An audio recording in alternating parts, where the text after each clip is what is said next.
कोई महान भाग्यशाली भोगों की तरफ पीठ करके भगवान की खोज में चला, कोई बिरला ही। इस मार्ग में चल भर तुम देव, लक्ष्य पे वो लक्ष्य खुद आपके पास आ जाएगा। आप पहुंच नहीं पाते, आप नहीं पहुंच सकते, आप नहीं पहुंच पाते, वो लक्ष्य खुद आपके पास आ जाता है। इसीलिए उनको करुणा वरुणालय कहा गया है। आप चलो तो उनके लिए तो चलो, आप उनके लिए तो थोड़ा रो, उनके लिए थोड़ा विकल हो।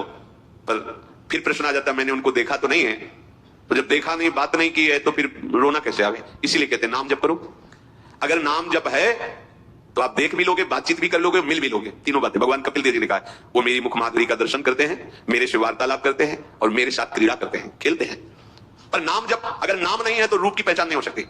सामने रूप है, ये कौन है, तो देख तो रहे हो कौन, नहीं नहीं है कौन, बोले अमुक, अच्छा अमुक है। नाम परिचय रूप का कराता है। और ये रूप अगाध प्रेम सिंधु है प्रियालाल का। हमें नाम मिल गया मतलब सब कुछ मिल गया, तिजोरी की चाबी मिल गई। भजन अनन्य मनसो, श्री भगवान कह रहे हैं अनन्य मन से मेरा भजन करे। अभी हमारा मन अन्य भावों में युक्त है, अनन्य नहीं हो रहा है। गुरुदेव की कृपा से, संतों के संग से धीरे धीरे अनन्यता आती है। जो अनन्य भयो ताको भाग कहा कहे। कुछ बातें ऐसी होती जो हम कहना चाहते हैं फिर भी लगता है छुपा लो, मत कहो, नहीं तो ये लोग समझ नहीं पाएंगे। आपसे सच्ची कहते हैं, भगवत प्राप्ति कुछ करने से नहीं होती, सच्ची कहते हैं। पर फिर आप प्रमाद स्थिति में आ जाओगे, इसलिए वो बातें स्थितिवान ही समझ सकता है, कुछ करने से नहीं होती। भगवत प्राप्ति सहज है, बस जो जो कुछ तुमने अपना मान लिया उसको छोड़ दो, बस इसीलिए साधना कराई जा रही है। नहीं, सच्ची कहते हैं, सच्ची कहते हैं। जो भी किया जा रहा है सब प्रकृति के अंतर्गत है और आदि अंत वाला है। आप देख लो, जो भी किया जा रहा है, क्या आदि अंत वाली क्रियाओं से अनंत को प्राप्त किया जा सकता है? क्या अनित्य शरीर की अनित्य क्रियाओं से नित्य तत्व को प्राप्त किया जा सकता है? नहीं। इसीलिए हम कह रहे हैं कि हम छुपा करके, इसलिए कि आप फिर कहोगे फिर ये करो, ये करो, ये करो, ऐसा आप आदेश करते हो क्योंकि आप असत धारणा से युक्त हो, असत क्रियाओं से युक्त हो, असत शरीर में आम की हो। नहीं तो जिस समय गुरु कृपा से बात हटती है तो सच्ची मानो रोम रोम भगवत स्वरूप है। अंतःकरण में केवल प्रियालाल स्फुरित हो रहे हैं। कोई संकल्प, कोई विकल्प उस उपासक के रह ही नहीं जाता जिसकी शरणागति पक्की हो गई, अर्थात अहम समर्पित हो गया। अब वो कुछ ऐसा है कि शब्दों से उसको हम नहीं बता सकते। इसीलिए लगता है कि अगर कहीं हम उसको बताने की कोशिश की तो ये लोग प्रमाद न कर लें, भाई कुछ करने से होता। अगर आप अभी कुछ नहीं करोगे तो असाधन करने लगोगे, पाप आचरण करने लगोगे, क्योंकि आपके मन की सामर्थ्य नहीं है कि वो बिना किए रुक जाए। और एक स्थिति ऐसी आती है जैसे घड़ी का सेल है, चलो जो जहां सुई वही ठप, सच्ची ऐसी। तब लगता है कि ये स्थिति तो केवल लाडली जी की कृपा से आई है, क्योंकि साधन से कभी वो नहीं देखा। वो यही हृदय ना, वो साधन से नहीं देखा, कभी नहीं देखा, वो प्रयास था। लेकिन जब वस्तु आई तो हमारे प्रयास से नहीं समझ में आई, कृपा से समझ में आई। इसलिए स्पष्ट कहते हैं किसी क्रिया से भगवत प्राप्ति नहीं है, क्रियाओं के संबंध त्याग से भगवत प्राप्ति है। पक्की बात, पर यह गूढ़ विषय है, इसलिए प्रमाद मत करना। जो कर रहे हो वही आपको क्रिया त्याग की स्थिति में ले जाएगा। पर स्थिति है भाई जी महाराज, आप जो बुलवा रहे हो बोल रहा हूं, जो करवा रहे हो कर रहा हूं, मैं देख रहा हूं कि मैं हूं नहीं, आप ही आप। सच्ची ऐसा ही है, ऐसा ही है। कोई भी त्रिभुवन में ऐसा असाधन नहीं जो भगवत प्राप्ति ना होने दे, और कोई भी त्रिभुवन में ऐसा साधन नहीं जो भगवत प्राप्ति करा सके। ये पहली है, ये पहली है। यदि आपने अपने आप को छोड़ दिया प्रभु के हवाले, छोड़ नहीं पाते। ये जो श्री भगवान के वचन है, भजन के अनन्य मनुष्यों, इसका गूढ़ बात हम आपको बता रहे हैं। अपने को पूरा का पूरा प्रभु के हवाले छोड़ देना बड़ा मुश्किल, नहीं छोड़ पाओगे। देखो ना कहां छोड़ पा रहे हो। अब इसी में अभी कह देंगे तो तुम बैठ जाओगे कि न खाना है न, हमने कब कहा नहीं खाना। अपने को प्रभु के हवाले कर दो। आज से हमारे शरीर, हमारे मन, हमारे वचन, हमारी चेष्टा और मैं, इसके अधिकारी केवल प्रियाजू हैं। अब जैसा चाहो लाडली, वैसा हम देखेंगे, कहीं भी मैं नहीं हूं। अभ्यास करो इसका, क्योंकि अभी अभ्यास है मैं हूं, इसका अभ्यास करो। हाँ, ये लाडली जू ने, ये लाडली जू ने करा, ये लाडली जू ने बोला, ये लाडली जू की इच्छा, ये लाडली जू के। तो आप कह सकते हो फिर पापाचरण, इस वृत्ति में पापाचरण होते ही नहीं, क्योंकि पापाचरण होते अहंकार वृत्ति में, देहाभिमान में। ये तो भगवत भाव है, इसमें पापाचरण कहां हो सकते हैं। अगर आपकी शरणागति नहीं, आप केवल बातें बना रहे हो तो होगा, पर झूठा खेले सांचा होता है। आ जाओ इस बात, काय को भार लिए हुए। प्रभु भी गीता जी में आपको इशारे से बता रहे हैं, तुम्हारा केवल एक काम है, अनन्य चिंतयन्तो माम, बस। और अनन्य चिंतन माला को नहीं कहते, ध्यान रखना। ये अनन्य चिंतन हम किन के हैं, बस इतनी बात बैठ जाएगी तो भजन अपने आप। अब कुछ बातें कह रहे हैं कि हम कहना चाहते हैं, शब्द नहीं है। ये श्वास हम नहीं ले रहे हैं, ऐसे ही भजन हो रहा है पक्का। ये पलक हम जैसे नहीं झपक, ऐसे ही भजन हो रहा है। ऐसी दिव्यता आ रही है, दिव्य भाव पद का, दिव्य चिंतन पद कहीं नहीं, बिल्कुल नहीं है, कोई करता नहीं है, कहीं नहीं है। और आपको क्या बताए, उठते बैठते चलते फिरते तब बार बार बस इसी बात करो ना आता है कि अगर आप ना हाथ पकड़ती तो मैं कभी समझ ही नहीं पाता है क्या है, कभी नहीं समझ पाता। वो एक अहंकार साधना का मैं, जितेंद्रिय में, महात्मा में, ये कुछ समय नहीं। ये मैं समर्पित हो जाए फिर जो आनंद की वर्षा होती है, वो इसमें तो कुछ बताने का सामर्थ्य नहीं। बस इतना समझ पा रहे हैं कि अगर आप ऐसे हो जाएं। शरणानंद जी ने अपने जो दिव्य ज्ञान का प्रादुर्भाव हुआ उसकी मूल धारा का उन्होंने वर्णन किया कि वो आगरा जा रहे थे, नेत्र बाह्य नहीं थे, आंतरिक ज्ञान संपन्न महापुरुष। वो डंडा लेके, तो उनको पता नहीं चला, वो कगार पे ऐसी वो फटी और गिर गई यमुना में। अब डंडा भी गिरने पर अब आंख बार की हो तो पता चले ना किनारा किधर है।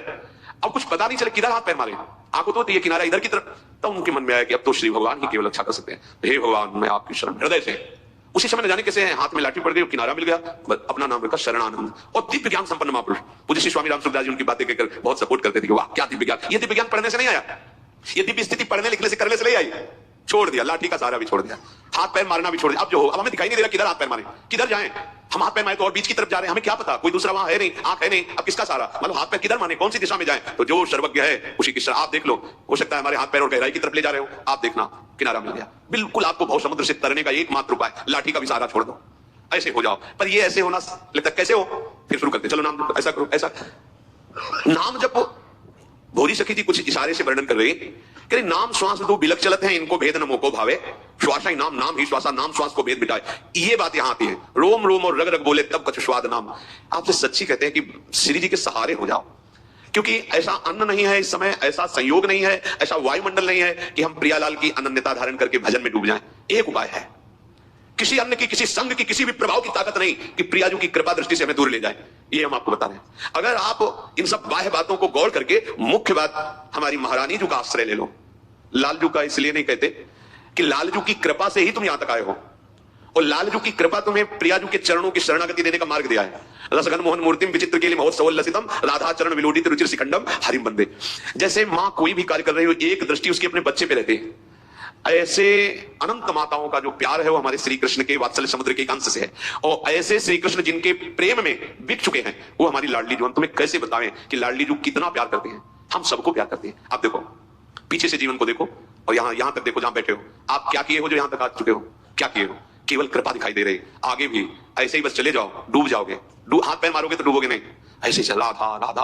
अगर आप चलोगे धीरे धीरे चलो, कोई परिस्थिति देंगी कृपा से, तब ऐसे हो जाओगे। अब ये अहंकारी जीव सही ढंग से ऐसे नहीं हो रहा, परिस्थिति आती है, कृपा की परिस्थिति आती है।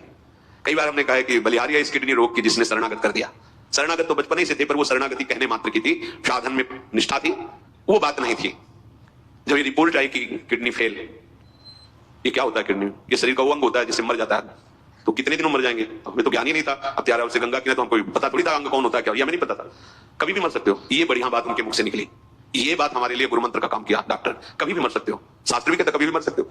अब हमारे दिमाग में बैठ गया, अब क्या, वो काशी का कार्य तो जो महादेव जी ने करा लिया वो हो गया, लेकिन वृंदावन का कार्य तो अधूरा रह गया। अभी वो बात तो नहीं बनी जिसके बनने के बाद हम हाथ उठा के कह सके कि अब कृत्य भयो में।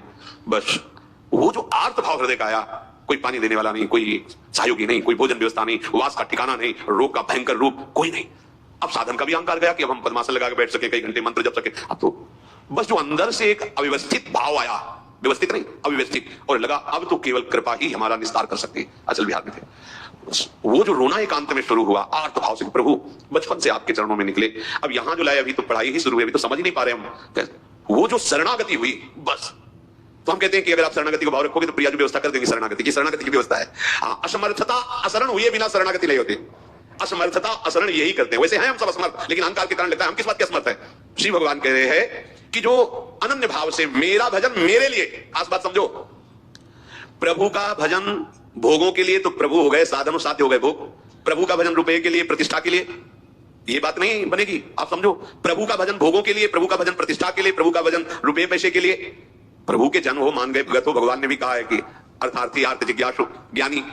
लेकिन ये जो प्रेम रस प्राप्त करके प्रभु के आनंद में डूबना है, वो सब बहुत नीचे की बातें हैं। प्रभु का होके प्रभु का भजन केवल प्रभु के लिए करना, शब्द याद कर लो, यह है बहुत जल्दी भगवत प्राप्ति का उपाय। प्रभु का होके प्रभु का भजन केवल प्रभु के लिए करना। अब आप देख लो, प्रभु का भजन तो हो रहा है, संसार के होके संसार के भोगों के लिए प्रभु का भजन करना। करोड़ों में प्राय इसी पंक्ति में मिलेंगे, कोई एक दो ऐसे अंगुलियों में गिने जा सकते हैं जो भजन करने वालों में भी प्रभु का होके प्रभु का भजन केवल प्रभु के लिए करना, प्रभु प्रेम प्राप्ति के लिए करना। अनन्य मन वाला, अर्थात मन से भी अन्य कोई आश्रय नहीं, अन्य कोई चाह नहीं।